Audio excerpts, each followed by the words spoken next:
Today we are going to be talking about my Michael Jackson magazine collection. Girl, you got to and touch the sky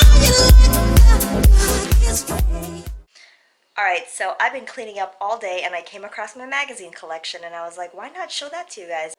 Alright, so I want to preface this video by saying that you guys, look, my collection is really not that big.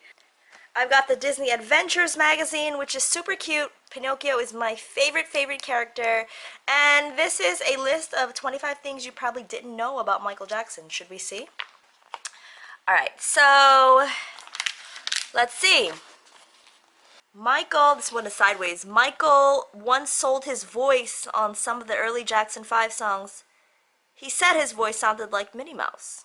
I did not know that. Vibe magazine. Now, Vibe magazine was a publication that started in 1993 by Quincy Jones. A lot of people don't know that. It was his idea to have kind of like a black Rolling Stone magazine, because at the time Rolling Stone wasn't really putting black artists. I don't know about now because I don't really read Rolling Stone, but this was Quincy Jones' idea, and 2 years later, Michael finally was on the cover and was helping to promote the History album. A lot of you guys have seen this picture, but let's take a look inside. I just want to show you guys that this magazine was very hip-hop, which, to be honest, at the time, people did not consider Michael to be hip-hop. I mean, he was in hip-hop, right? But then you get to Michael, and he's got his first fashion spread. According to what I've researched, this was Michael Jackson's first fashion spread since he was a kid in the 1970s with the Jackson 5. So let's take a look.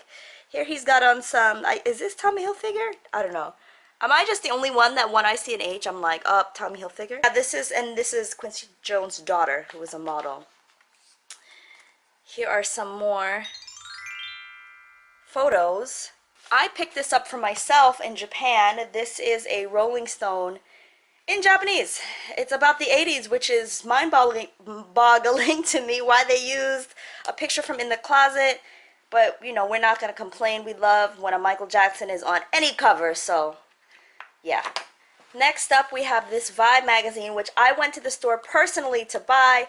Michael Jackson talks about hip-hop, how he loves hip-hop but not the dancing, Jay-Z, and being a baby daddy. This is very 2000s.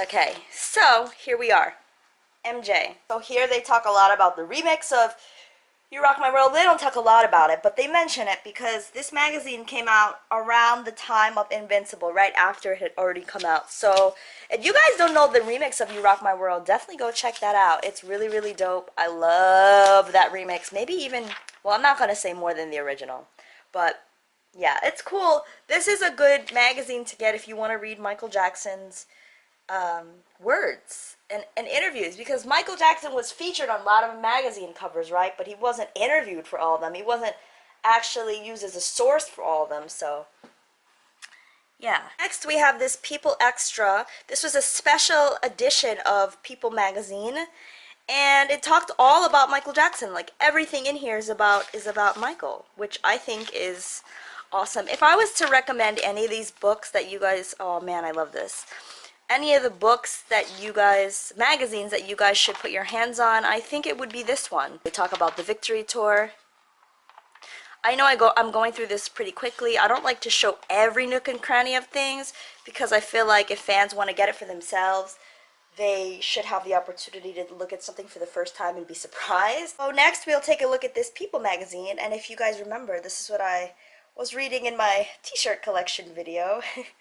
I actually got this magazine. It was a hand-me-down, excuse me, from my parents. I found it while we were just going through some old papers and books and stuff like that, cleaning out one of their closets, and I found this and I snatched it up. This is about his time when he was burned at the Pepsi commercial. So just to give you guys a little bit of context, Michael Jackson was burned in the Pepsi commercial on January of 1984. I believe it was January 27th of 1984. And this is an article that came out from People magazine in February 13th. So just a few weeks after that. Next, I have this MOJO Magazine, which was a gift from my uncle. I have no idea where he got it from. Here I've got my collection of TV guides. These, I believe, are from my parents because I don't think that I would have purchased these online, and they look pretty dirty. So I feel like these were definitely a hand-me-down. They talk a lot about the Jacksons movie, which I don't know if I've talked to you guys about this on the channel yet, but I definitely want to make a video about the Jacksons American Dream movie. The TV guide, for those of you that don't know, was a guide to television and what was on TV back in the day when there was not like a channel or like an option on the cable box to show what was coming on. So I have this here because it's part of the same issue on the inside. Collect both Michael Jackson covers this week. And some of you may be wondering, why is this on here like this? But November 10th, 2001, okay? The glove comes off as Michael Jackson opens up to his life about a dad. As a dad, friends like Liza and Brando, and his big return to television. So this is talking about the 30th anniversary concert, which I was at, and someone the other day asked me to make a video talking about my experience there, and I definitely will. But this was a really good interview, you guys. This is advertising a television event, Michael Jackson, the King of Pop 30th anniversary celebration.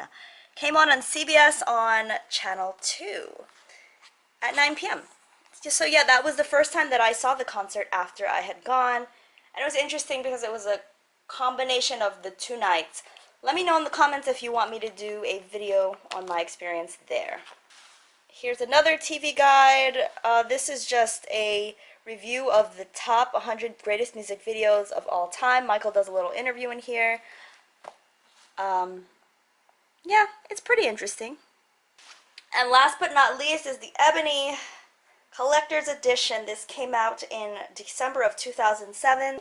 I was actually studying in Japan at this time, and I remember I was just missing home. And my mom sent this to me, and I didn't even know that it had come out, but she sent it to me, and I was so